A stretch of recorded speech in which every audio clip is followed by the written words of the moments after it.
오늘은 신명기 26장 8절 말씀 보도록 하겠습니다. 신명기 26장 8절 말씀입니다.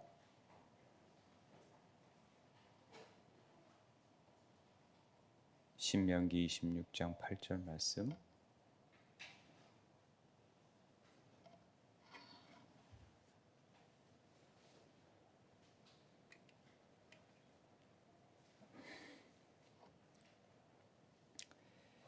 한 말씀인데 같이 읽도록 하겠습니다. 시작.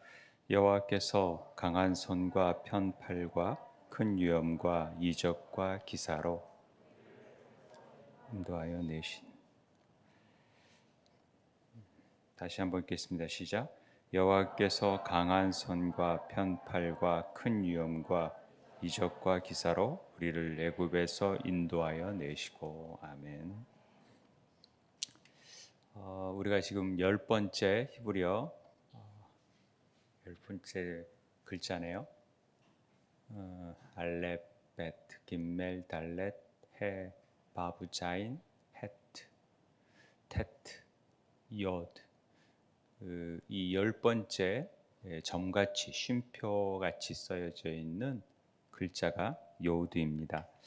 알렙 우리가 배웠고, 베트 배웠고, 김멜, 달렛, 해, 바브, 자인, 헷, 테트, 그 다음에 옅. 옅이라는 요드, 유드 이런 발음이 굉장히 어려운 발음 중에 하나입니다. 히브리어에서 가장 적은 글자, 작은 글자에 해당이 되면서 마치 점을 하나 찍는 것처럼 이렇게 되어져 있습니다. 그래서 우리가 마태복음에 천지가 없어지기 전에 율법의 1.1획도 결코 없어지지 아니하고 다 이루리라 라는 말씀에서 1점은 바로 이 요들을 얘기한다라고 보통 말하고 있습니다. 그래서 오늘은 그 요드가 어떤 의미가 있는지를 한번 살펴보고자 합니다. 이게 시나이 문자에서, 원시 시나이 문자에서 벽화 가운데 있는 글자인데요. 그 빨간 부분을 더 크게 확대해 보면은 이런 키읔자 같기도 하고 F자 같기도 하고 쌍기역 같기도 하고 그러는데, 이게 마치 손으로 받는 손 모양 같기도 합니다. 예전 고대에서는 어떤 길이를 잴 때 팔꿈치를 가지고 손에서부터 팔을 가지고 야드, 큐빗, 팜 이렇게 거리를 썼습니다. 그래서 우리가 성막에서 큐빗이라는 말이 나오는데, 큐빗은 거의 손 끝에서 여기까지니까 45cm에서부터 50cm로 보시면 되고, 편리하게 그냥 50cm로 보시면 대략 몇 큐빗 할 때 곱하기 5를 해주면은 그 길이가 요즘에 나오는 센티미터라는 크기가 나오는 것입니다. BC 1500년경에는 이런 손 모양의 팔같이 가지인지 모르지만 이런 글자가 있었고, BC 1000년경에는 마치 Z자가 이렇게 Z자 있는 글자로 돼 있다가 그리스어로 이제 요타라는 글자가 되었고, 로마자에서 영문자에서는 I나 J라는 글자가 변하게 됩니다. 히브리에서는 다 없어지고 그냥 점만 하나 남는 요드 글자가 된 겁니다. 그래서 이 발음 자체가 굉장히 어렵다라는 의미는 이 안에 함축된 의미가 너무 많아서 일부러 발음 자체가 어렵게 되었다, 이런 표현도 하기도 합니다. 어쨌든 이게 약간 팔과 같은 팔과 같은 의미가 요드 안에 있다. 이게 도대체 뭘 의미하느냐? 그것을 우리가 한번 살펴보려고 합니다. 이 요드는 손, 팔, 세력, 힘 일하다, 던지다, 경배하다. 그리고 10번째 글자이기 때문에 음가는 10이라는 음가를 가지고 있습니다. 게마트리아는 10이라는 글자를 가지고 있는데 손 가지고 뭘 합니까? 핸들 조작을 하죠. 그리고 손의 기념품 같은 장소를 통해서 손을 가지고 힘을 쓰니까 보통 손을 권력, 힘 나눠준다 할 때 그런 의미로 손이 쓰여지게 됩니다. 그리고 더 낮아져서 겸손하게 더 완전하게 경배한다 이런 의미로 발전되게 되는 건데요. 우리가 그래서 한번 그 의미들을 더 추적해 보도록 하겠습니다. 이 야드, 이 여드, 야드, 유드라고 하는 글자 자체도 손입니다. 히브리어에서 이 글자가 들어가서 달렛이 들어가면은 이게 손이라는 뜻이 됩니다.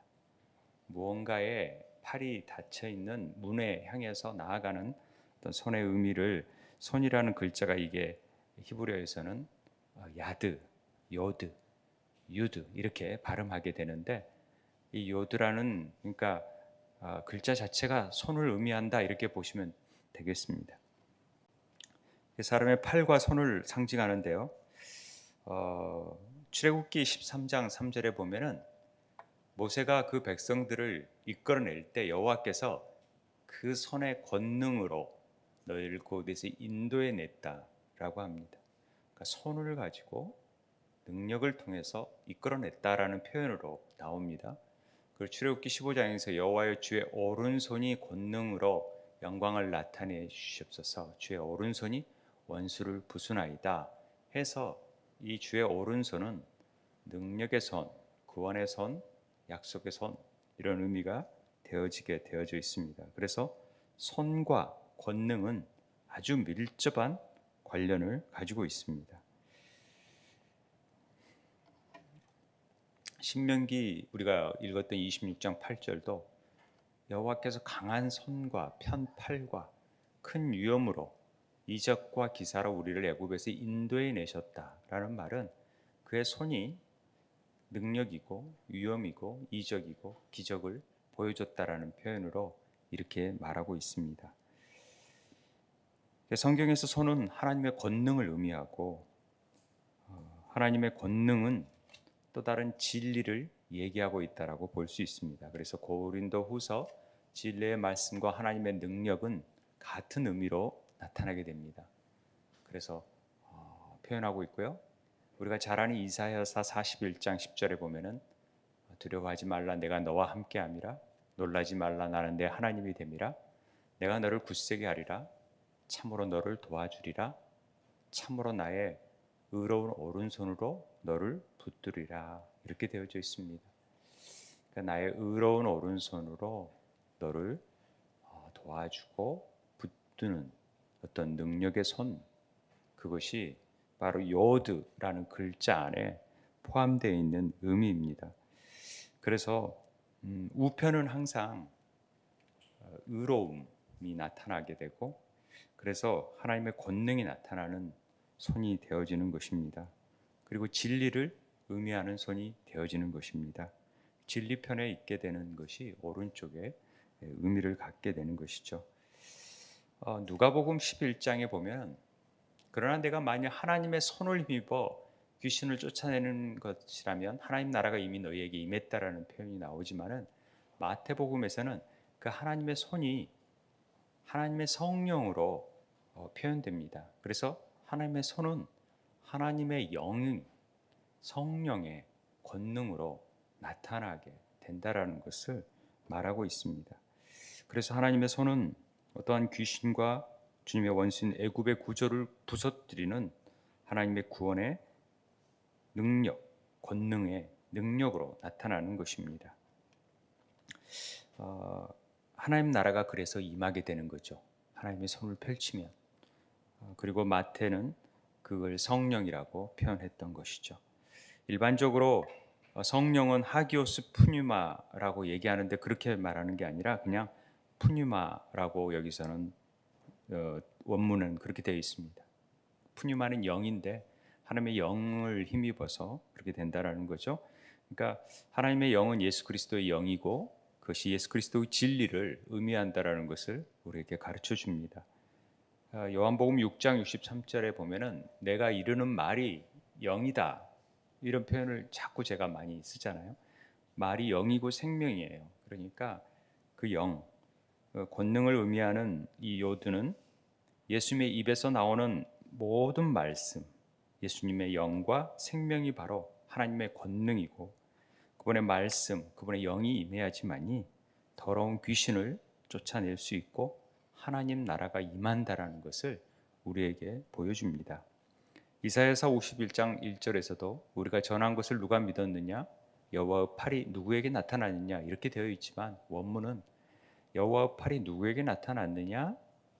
바로 우리가 전하는 것을 믿는 자들에게로다. 이렇게 되어져 있습니다. 그러니까 여호와 팔은 누구에게 나타나냐면 우리가 전하는 것을 믿는 자들에게는 구원이 임하고 능력이 임하고 성령이 임하고 그렇게 함으로써 그가 하나님의 진리 안에 거하게 되는 그런 은혜를 누릴 수 있는 것입니다. 사도 바울도 그런 의미를 했죠. 로마서 10장에서 그러나 그들이 다 복음을 순종하지 아니하였도다. 이사야가 이르되 주여 우리가 전한 것을 누가 믿었나이까 하였으니 그러므로 믿음은 들음에서 나며 들음은 그리스도의 말씀으로 말미암았느니라. 이렇게 말한 것처럼 우리가 전하는 것을 제대로 듣는 자들은 그 들음으로 하나님 말씀을 들어야지만이 하나님의 여호와의 손이 임하고 권능이 임하고 구원이 임한다. 성령이 임한다라는 것을 우리들에게 분명하게 가르쳐주고 있습니다. 그래서 우리는 말씀을 듣는 것입니다.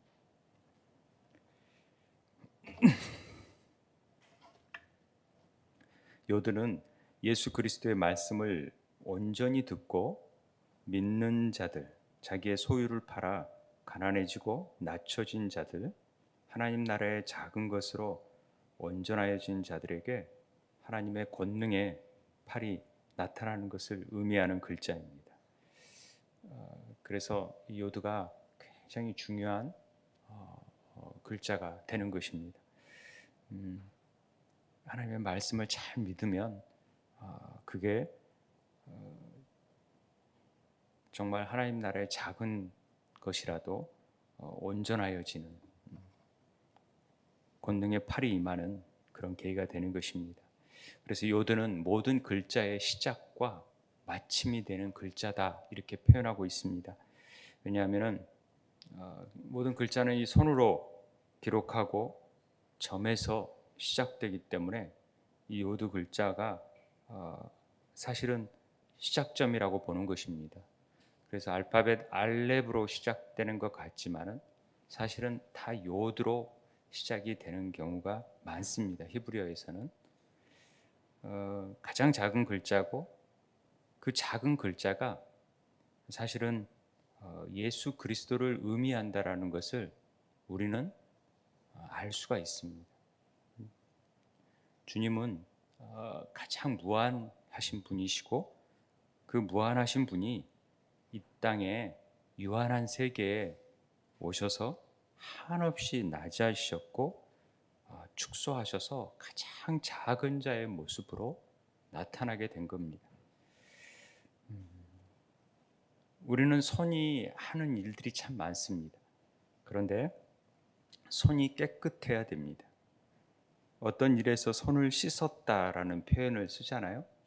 그런 것은 모든 일에 내가 그만두게 되었다라는 말도 됩니다. 손 안에 모든 것을 축소시켜 놓았고 불교에서도 손바닥 안에 띄어봤자 손바닥 아니라는 말을 하고 있는데 하나님의 손이 그 모든 무한한 일을 행하셨다라는 것을 우리에게 알려주고 있습니다. 그래서 어떤 단어든지 처음과 끝에 특별히 이 요드가 붙으면은 소유격이 됩니다. 그래서 글자에서 나의 생명이라고 해도 요드가 붙으면 나의 생명, 내 생명이 되어지는 것이죠. 그래서 영어에서는 my라는 게 붙지만은 여기 히브리어에서는 요드를 딱 붙이면 나는이 아니라 나의 소유격이 되어지는 것입니다. 그래서 하나님의 손이 늘 역사하고 있는 상황이 되는 것이죠. 그러니까 우리가 모든 가는 길에는 하나님의 손길이 있어야만 우리의 소유가 될 수 있습니다. 내 능력으로 뭔가를 다 했다라고 생각하는데 실제적으로는 하나님의 손이 우리와 함께하기 때문에 그것이 나의 소유가 되는 것이죠. 그래서 주님은 세상 끝날까지 우리와 함께 하시겠다라고 약속을 하신 것입니다. 그래서 히브리 사상으로서는 내가 요드다 이렇게 말하는 겁니다. 내가 하나님의 손이다. 예수 그리스도시다. 이런 의미를 우리에게 가르쳐 주는 것이죠. 그래서 여호도의 삶은 모든 것 버려진 느낌, 고아의 느낌, 뭔가 완전히 분리되어 있는 느낌을 간혹 가질 때가 우리가 있잖아요. 그런데 이 여호도를 보게 되면은 주님이 세상 끝날까지 우리와 함께 하시고 우리와 동행하신다라는 느낌을 갖게 되는 것입니다. 그래서 이것을 극복할 수 있는 힘이 이 여호드 안에 있어요. 그래서 여호드는 여호와를 의미하는 글자가 되는 것입니다. 너무 작아서 하나의 점처럼 보이지만 히브리 철자에는 다 들어가 있게 되어 있는 글자가 바로 이 여호드라는 글자입니다. 여호와의 손이 매우 작은 점에서 표현된다라는 것 자체가 얼마나 신비로운 일인지 모릅니다. 작은 일에 하나님의 손길이 머물고 있다라는 것이죠. 창세기 2장 19절에 여호와 하나님이 흙으로 들짐승과 공중에 각종 새를 지으셨다라고 되어 있습니다. 그랬는데 여기에 보면은 이 지으다라는 동사가 뭐냐면 이 야차르라는 동사입니다. 만들다, 형성하다, 고안하다는 야차르인데요.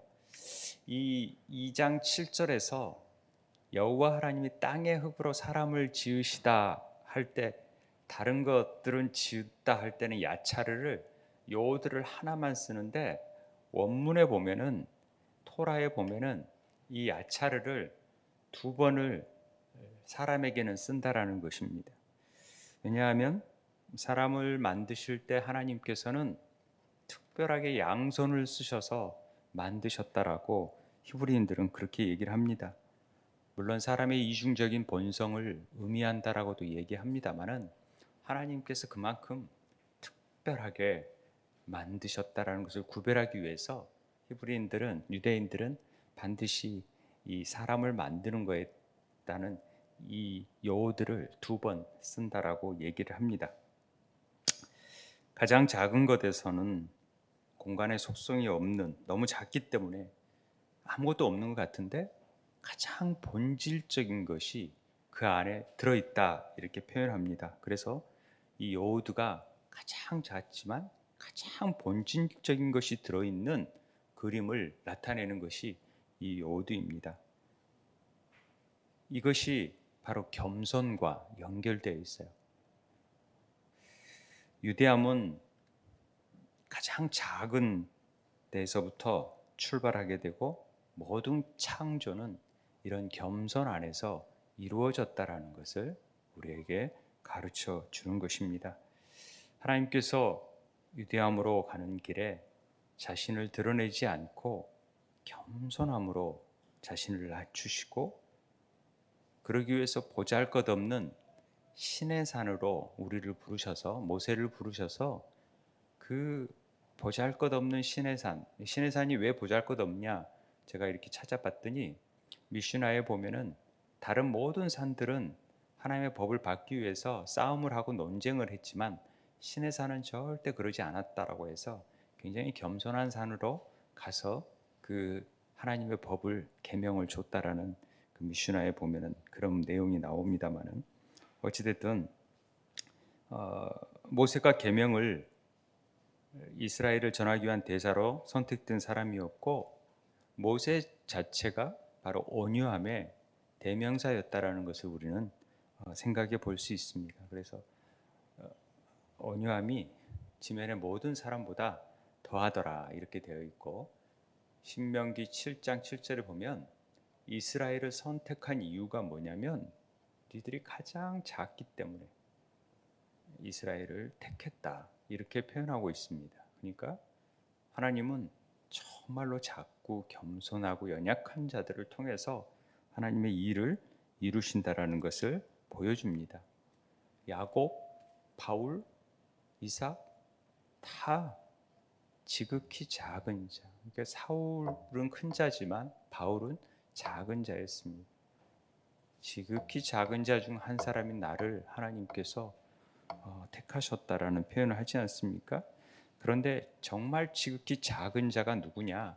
마태복음 25장 40절에 보면은 네 형제 중에 지극히 작은 자 하나에게 한 것이 곧 내게 한 것이다 라고 말하심으로써 지극히 작은 자가 곧 나라는 예수님이라는 것을 말씀하고 있다라는 것입니다. 그러니까 이 요드가 들어간 글자를 보면 유다는 예후다라는 말로 요드가 들어가고, 야곱도 야코브, 이스라엘도 이스라엘, 이삭도 이스하크, 예수아도 이슈아, 호세아, 예수아, 이 말들이 다 이 겸손한 자의 본으로서 지극히 작은 자들을 향해서 오시는 예수 그리스도의 모습을 예표하는 인물들로 나타나게 되는 것입니다. 우리가 늘 봤던 하나님의 이름이 나오지요. 너무 많이 계속 얘기했던 부분인지라 우리가 이제는 이 요호, 요, 해, 바브, 해는 다 배웠던 글자니까 우리가 좀 더 확실히 알 수 있겠죠. 이 요드가 손이 되는 것입니다. 그리고 해는 계시, 보라, 존재, 창문, 뭐 보다 이렇게 구멍이 숨구멍이 튀어져 있다고 그래서 해, 그래서 호흡 이런 거하고 연관되어 있다고 그랬잖아요. 그러니까 요드, 해, 바브, 해 이렇게 되어져 있습니다. 그런데 이 하나님이라는 글자는 이 이사 엘리야 할 때 이야 이 단어 자체로 이하라는 말로 하나님을 대표합니다. 다 하지 않고 이 두 글자만 써서 하나님이시다 이렇게 여호와이시다라는 표현을 쓰기도 하고, 이 하나만 쓰고도 여호와이시다라고 하기도 합니다. 축약을 하면은 이 요드 자체가 바로 여호와를 의미하는 글자다라고 볼 수 있고요. 이 해, 바브, 해 이 글자는 이 해가 계시를 나타내고 바브는 못이죠. 연결을 나타내는 글자라고, 하늘과 땅을 연결하는 글자이고, 이 해와 해는 하나님이 나타난 계시, 호흡, 모든 만물을 하나님께서 연결하게 만드는 주축이 바로 못이지 않습니까? 바브이라고 얘기했잖아요. 그러니까 우리 우주의 존재들 자체들은 전부 다 자세히 보시면 물질과 반물질, 물질이 아닌 것과의 연결이 되어져 있습니다. 빅뱅의 히브리적인 사고 방식에는 철저하게 창조적 진화론을 얘기하고 있는데, 그들의 사고 방식 안에는 모든 만물 자체가 이 존재하는 것과 존재하지 않은 것의 작용과 반작용에 의해서 진화한다라고 생각을 합니다. 하나님의 창조 안에서. 그래서 끊임없이 그런 창조 안에서 진화가 일어나는데, 그런 모든 관계 안에서 연결해 주는 것이 이 바브, 연결점을 통해서 모든 만물이 연결되어 있다.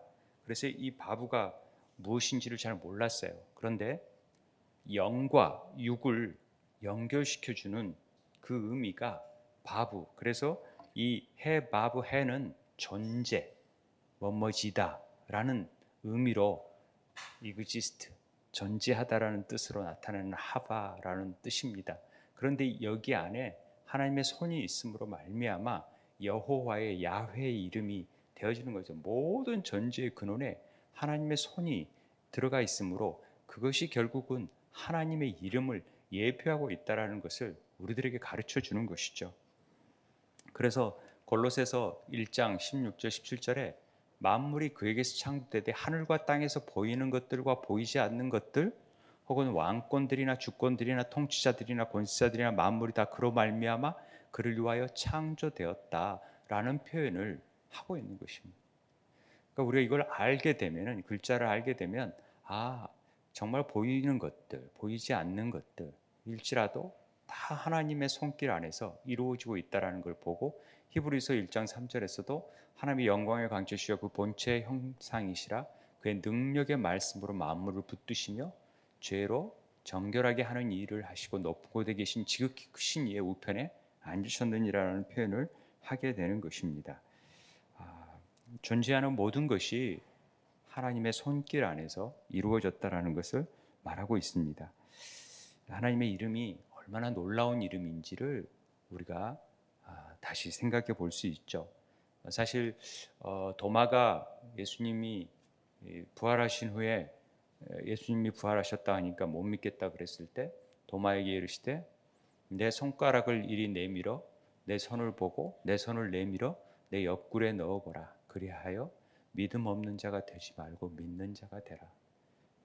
이 말 자체가 바로 전부 다 이 내 손에 못자국을 보라는 의미로 나타낸 여호와 야훼의 의미가 여호와의 이름 앞에 다 새겨져 있다라는 것을 우리에게 가르쳐 주는 글자가 되는 것입니다.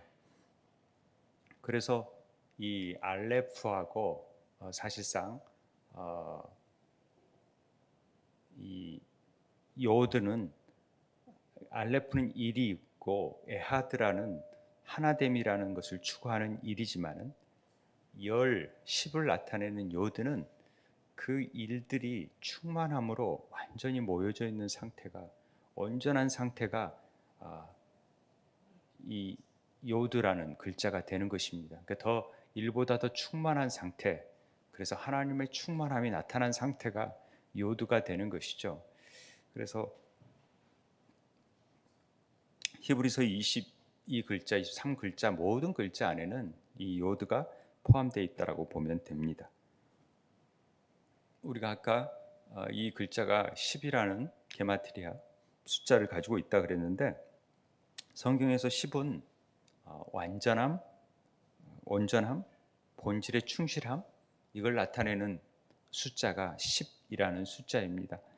그래서 이 숫자 10과 관련된 것을 보면은 모세에게 주신 10계명, 10가지 계명을 주신 게 아니라 사실은 온전하게 다 충만한 계명을 다 주신 거지 10계명이 아닙니다. 사실은 이 1계명 안에 9계명이 다 들어 있어요. 사실 10계명의 글자에 그 10계명이라는 말 자체 안에는 글자가 자음이 10개가 들어 있는데 레시라는 글자가 2개가 들어 있어요. 그런데 그 글자 하나에 9개가 다 포함이 되는 의미로 있어서 그래서 사실은 1계명 첫 번째 계명 유대인들은 첫 번째 계명을 나 외에 다른 신을 두지 말라가 아니라 사실상은 내가 너희를 구원해낸 여호와 하나님이다 라는 것이 20장 1절이 훨씬 출애굽기 20장 1절이 원래 첫째 계명이다라고 얘기를 합니다. 그래서 우리랑 계명이 좀 다르죠. 유대인들의 10계명은 내가 너희를 이스라엘에서 구원해낸 하나님이다. 나 외에 다른 신을 두지 말라 할 때 그걸 첫째 계명으로 두는 건데 그 계명 안에 하나님 안에 모든 것이 들어있다라는 것을 얘기하는 것이죠. 10계명만 있는 게 아니라 성막의 10포기 휘장들, 열 처녀들, 솔로몬 성전의 10개의 물두멍, 10개의 일곱 촛대, 10개의 진설병, 이집트에서의 10가지 재앙은 10가지 재앙만이 아니라 완전하게 하나님께서 충만하게 일들을 이룬다. 그리고 10명의 의인 아브라함에게 의인이 있다고 했을 때 그것도 충만한 수의 의미를 나타내는 것이라는 것입니다. 레위기 27장 32절에 보면 10번째 것마다 여호와의 성물이 되리라, 이런 얘기가 나오고요. 속죄일이 일곱째 달 열흘 7월 10일 날 속죄일을 하게 되는 의미도 이 충만한 일에 이르게 하려고 한다라는 것이죠. 그리고 유대인들이 기도하기 위해서 모이는 데에서는 반드시 10명이 있어야 회당을 짓게 되고 10명의 정원이 있어야지만이 회당도 짓고 회가 구성이 되는 것입니다. 그래서 10명을 아주 유대인들에게는 충만수로 생각하는 것이죠. 그런데 이 알렙에서는 사실 이 여우두가 두 개가 있는 게 알렙이 되는 거예요. 그래서 여우두라는 것이 두 개가 들어 있어서 숫자가 10을 줄이면은 1, 1 플러스 0이 되는 것이죠. 그래서 1과 0이 안에 그 의미가 다 들어있어요. 이진법 안에 모든 의미가 다 들어있다라는 것을 우리에게 가르쳐주고 있습니다. 그래서 손 위를 향하고 있는 손이 있고 아래를 향하고 있는 손이 있죠. 이것은 연결하는 중재자가 있고, 그러니까 이미 두 손이 하나 되려고 하는 열망을 품은 것이 바로 이 알렙이라는 글자 안에 있는 것입니다. 하나님께서 이런 모든 자연 만물 안에 이 알렙하는 글자 안에서도 이 두 힘이 하늘과 땅에 향해서 나아가는 그 손의 의미를 통해서 그것이 연결되고 하나 되게 하시는 그 의미가 이 알렙 하나님이라는 글자 안에 이미 내포되어 있다라는 것입니다. 그래서 성경에서 10이라는 숫자 값은 10명의 열처녀 등 하나님 나라의 구성원의 정족수를 얘기하는 의미로서 10이 완전함, 충만함에 이르는 히브리 단어에 콜이라는 단어가 있는데, 히브리어 콜은 모든, 완전하다라는 의미를 나타내는 것입니다. 그래서 이 콜이라는 말은 아까 10이라는 글자가 10개가 아니라 모든 완전한 의미를 가지고 있다.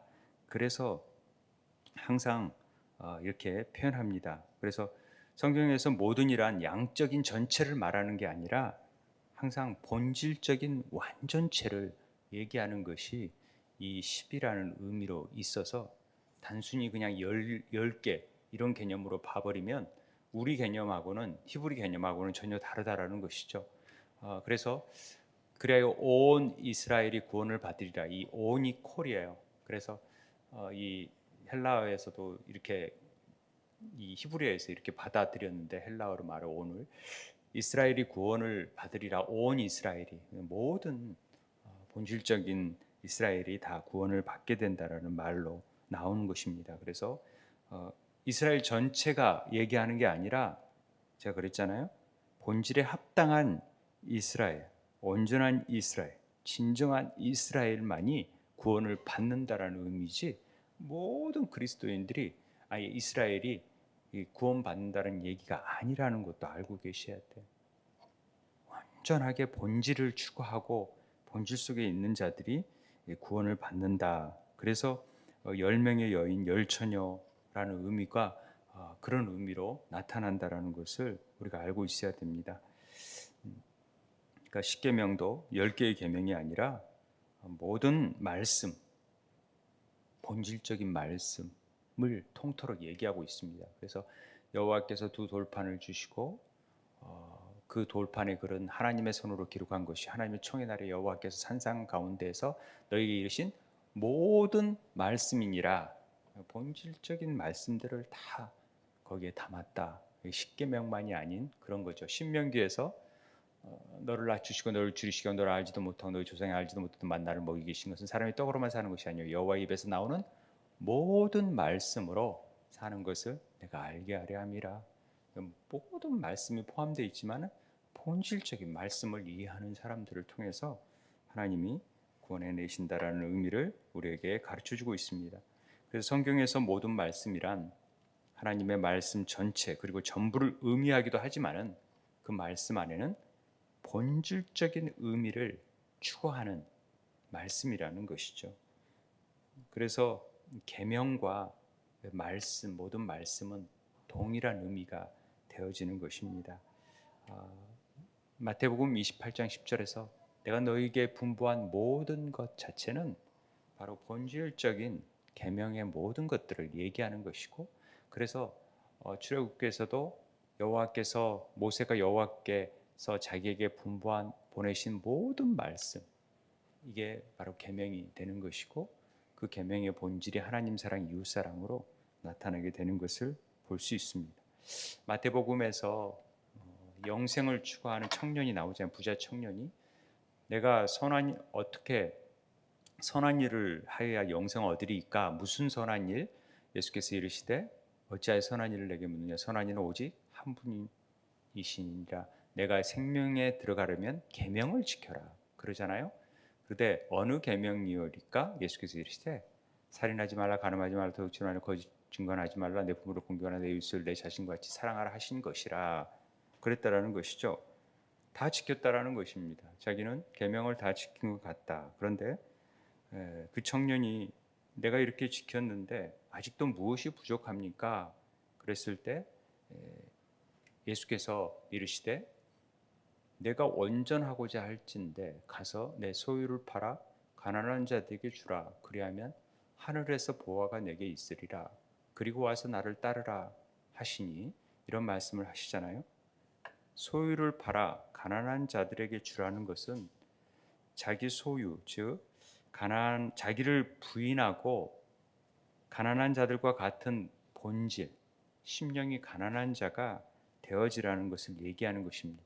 그래서 진정으로 십계명을 지킨다라는 것은 자기 소유, 자기가 이전에 알던 사람에게 명과 가르침을 부인하고 철저히 심령이 가난한 자가 되고 자기를 낮추는 자가 되고 지극히 작은 자가 되어서 주님의 말씀을 담아내고 주님의 말씀을 따라가는 자가 이 주의 말씀을 온전히 지키는 삶이 되어지는 것입니다. 그래야 영생을 얻을 수 있다라는 의미로 말씀하신 것이죠. 근데 이걸 잘못 이해하면 안 된다라는 것입니다. 그래서 결국은 가장 중요한 그 일을 어떻게 이루셨냐? 빌립보서 2장 6절에서 10절 말씀처럼 그분이 하나님의 본체신데 하나님의 동등됨을 취할 것을 여기지 아니하고 철저히 자기를 비워가지고 종의 형체를 가지사 사람들과 같이 되셨고 사람의 몸을 자기를 낮추시고 죽기까지 복종하셨는데 그것이 곧 십자가에 죽으셨던 내용이죠. 이렇게 해야지만이 정말로 계명을 지키는 삶이 되어지는 것입니다. 계명을 지키라는 것이 뭘 지키고 이런 차원이 아니라 완전히 자기를 부인하고 철저히 주님의 말씀대로 사는 삶. 그럴 때 하나님이 보세요. 그를 지극히 높여 모든 이름 위에 뛰어난 이름을 주시는 거예요. 오늘 얘기했던 그 이름의 의미를 우리가 알면 하늘에 있는 자들과 땅에 있는 자들, 땅 아래에 있는 자들로 모든 무릎을 예수의 이름 앞에 꿇게 하세요. 그 이름이 권능이고 능력이고 생명이고 영생이니까 그래요. 그 생명을 우리에게 주셨고 우리는 그 이름을 믿는 자들에게는 하나님의 자녀가 되는 권세를 허락하시는 것입니다. 왜요? 그 의로운 오른손이 우리를 붙잡고 계시기 때문에 자기를 낮추고 겸손하게 나와서 하나님의 자녀가 되는 일들을 행하는 자들에게 그렇게 한다는 것이죠. 그래서 예수 그리스도의 말씀을 온전히 듣고 믿는 자들, 자기의 소유를 팔아서 가난해지고 낮춰진 자들, 이게 물건을 팔아라는 얘기가 아니라 자기를 비울 줄 아는 자들을 말하는 것입니다. 그래서 하나님 나라의 작은 것으로 온전해진 자들이 바로 하나님의 권능의 팔이 나타나 구원해낸다라는 것들을 나타내는 글자가 바로 요드 안에 하나님께서 심겨 놓은 그림이라는 것입니다. 우리가 지극히 작은 자, 겸손한 자, 온유한 자가 되어져서 십자가 앞으로 나아가서 우리가 낮춰질 때 주님이 우리를 높이시고 그의 이름을 통하여 하나님의 자녀된 권세를 주님의 의로운 오른손으로 붙잡아 주시는 은혜를 누리게 될 거라고 믿습니다. 우리 함께 기도했으면 좋겠습니다.